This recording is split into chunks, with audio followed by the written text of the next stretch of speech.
You know, I do so many videos that I often forget to introduce myself to the new people who may be watching. But my name is William, and I am the publisher and founder of Kill the Heroin Epidemic Nationwide.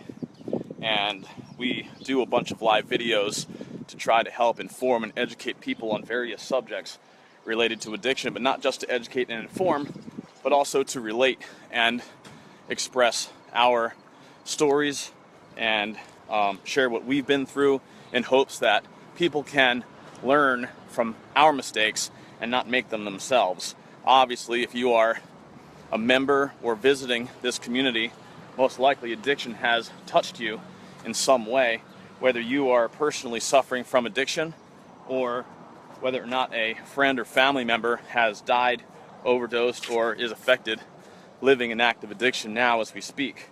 I'm contacted on a regular basis by people who, on behalf of their loved one, are pleading desperately for help.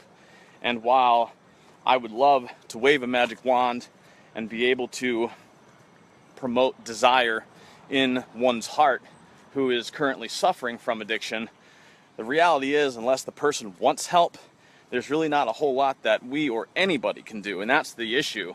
I know some people get discouraged and think, well, I reached out to this community or that community about my friend and they can't help, maybe somebody else can. The reality is, unless your friend or family member or loved one wants the help, there's unfortunately nothing anybody can do. I mean, there are certain things you can do to encourage them, not enable them, showing love from a distance, tough love.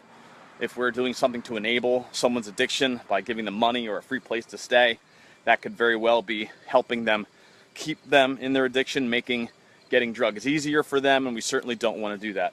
I'm kind of digressing from the original point, but I wanted to just give a brief introduction of who I am and what we do, and some of the discouragement that we face. And one of the topics that really hits me hard as I'm scrolling through Facebook, interacting with people, or even just reading, is how many deaths there are related to heroin and opiates and other drugs. And people who are currently using heroin always think they're invincible. It's never going to happen to them.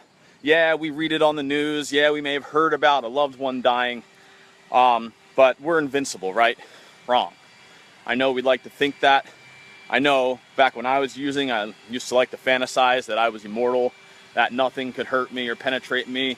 I used to pretend that I wasn't addicted and that I could stop at any time. I would try to convince myself and the world I don't have a problem. I am not addicted because I could turn around and stop at any time, until I tried and realized that it grew too big. It was over my head.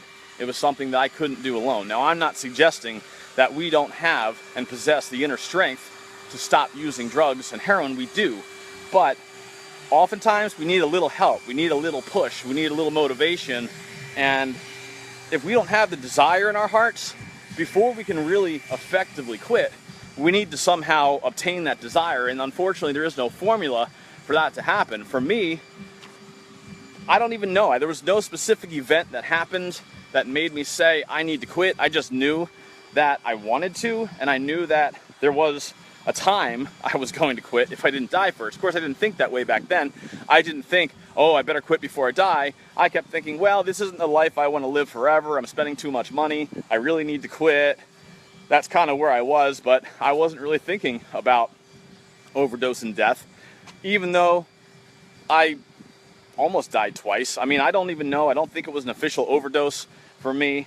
I know there were two serious incidents where I had a really hard time waking up, so to speak. One incident where I was by myself. I was out for several hours.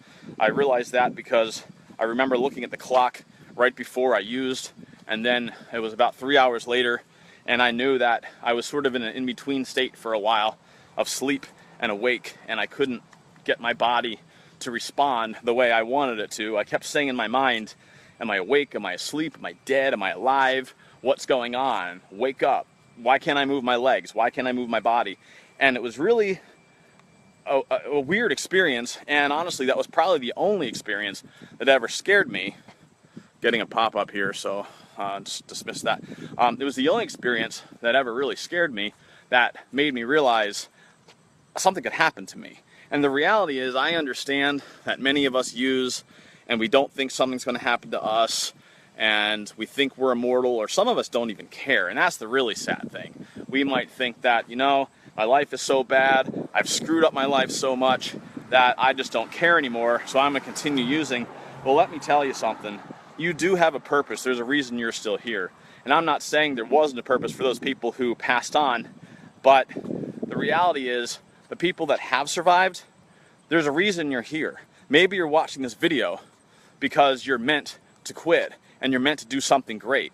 Maybe you're meant to turn over a new leaf, change your life, and give back to others, and maybe you will be responsible for saving others' lives. Maybe you don't care about your own life, but what about other people?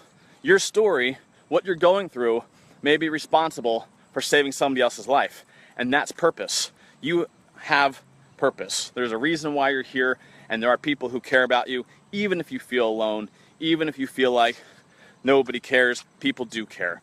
We are here, we care. I know we're strangers to a lot of you. We don't know you personally, but the bottom line is, everyone I talk to, I care about.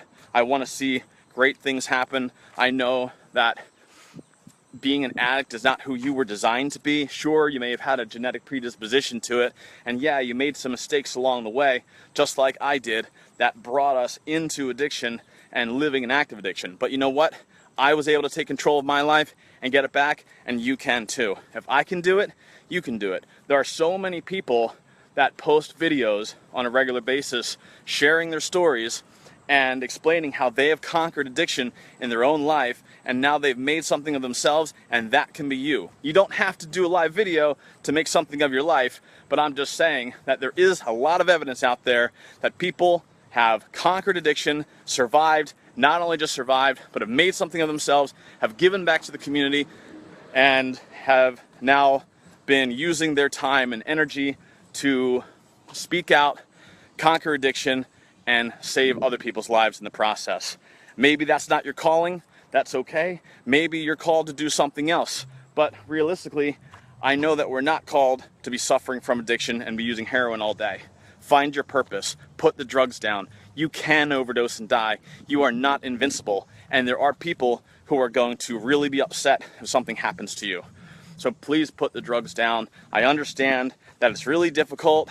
If you're addicted to it, it's a level 10 out of 10 difficulty, because there's that ubiquitous connection and compulsion to continue using heroin or that drug of choice, and it feels like you need it. You don't need it. You're not going to die if you stop using it. Yeah, you may go through some painful withdrawal, I'm not going to lie. It's not pretty, but there are tools out there to assist you with that. We can go over treatments another time, but there are some tools out there that can assist. There's detox centers, there's medicine-assisted treatment. What's best for you is something you have to determine for yourself. There's AA and NA meetings daily, all day long, depending on how many meetings you want to go to. If you need that extra help, you can attend 5-6 meetings a day. There was one of our members who posted on our discussion forum saying he attended, or she attended, can't remember if it was a man or woman, who attended 5 meetings a day. And people were saying, well, is that excessive? Is that too much? Well, in my opinion, if it's helping you, it's not excessive. It's ultimately what you need to do to get well and to heal and to break your addiction.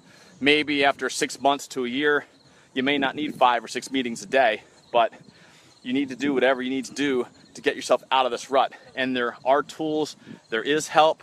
You can contact us. We're more than willing to discuss some of the options with you and even help make some phone calls if that's what it comes to. I understand there's a lot of people who are in financially difficult situations.